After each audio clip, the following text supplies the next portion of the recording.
live on the coast here, strengthening neighborhoods, seeking justice, and transforming lives.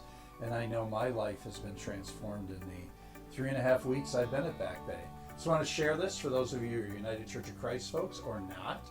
Found this great mug in our cabinet here. It says, "I have faith in Biloxi that God is still speaking." And one way that God is speaking, and I want to share a little bit today, as Kevin and I talked about what might be a great third episode, was really about volunteerism and about volunteers here at Back Bay Mission.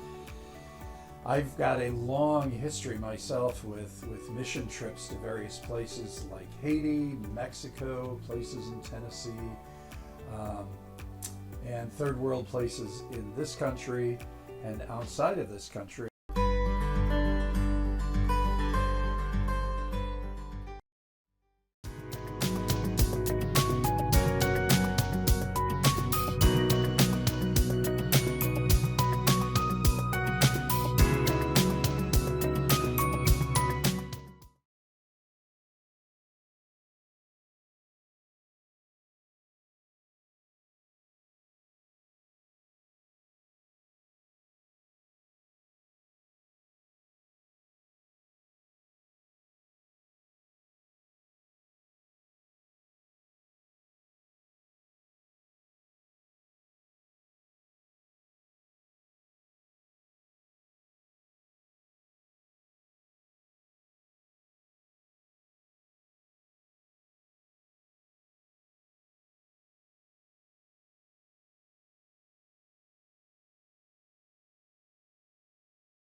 I actually lived in Russia for 2 years and did some work for the Lutheran Church there in the emerging church, and working with volunteers that came over to teach English as a second language. And I'll tell you, volunteerism is really the lifeblood of Back Bay Mission in many ways. We have over 1,000 volunteers that normally would come down to the coast to work on building projects, to volunteer at Loaves and Fishes, to volunteer over at our Micah Center, in a whole bunch of capacities. And of course, during this time of COVID, the challenge has been that we haven't really had volunteers coming down. And just since I've been here, they're starting to kind of trickle back in, right? Smaller groups. We're doing everything we can to keep them as safe as possible. Mask, cleaning the areas, disinfecting the areas.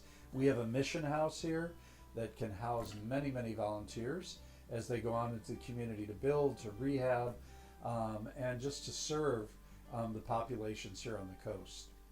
I want to talk a little bit about the group that we just had here from Ohio.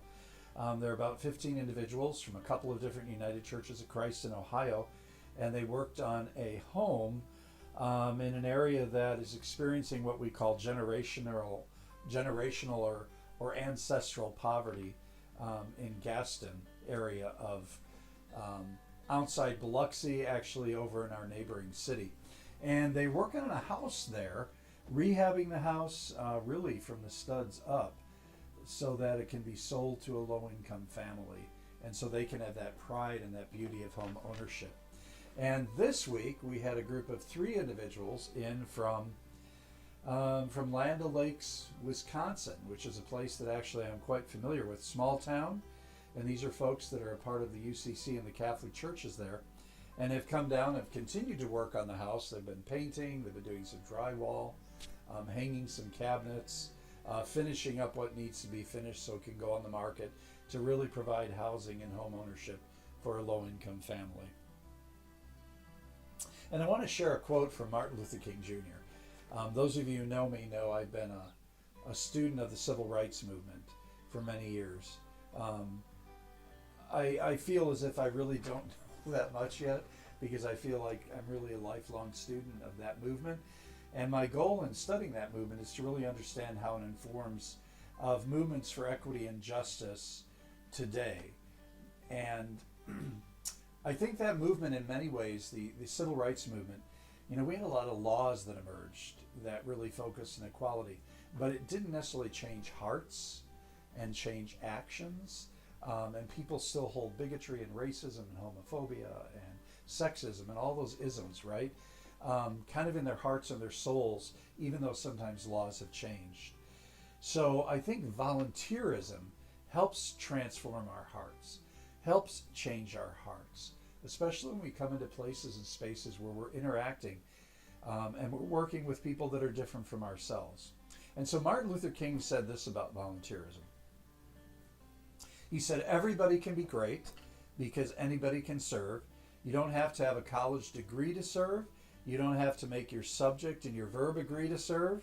You don't have to know the second theory of thermodynamics and physics to serve. You only need a heart full of grace, a soul generated by love.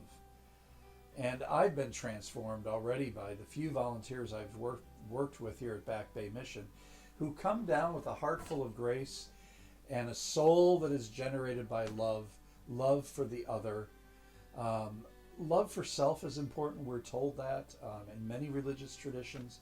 We love ourselves, we love others, and we love the God of our own understanding.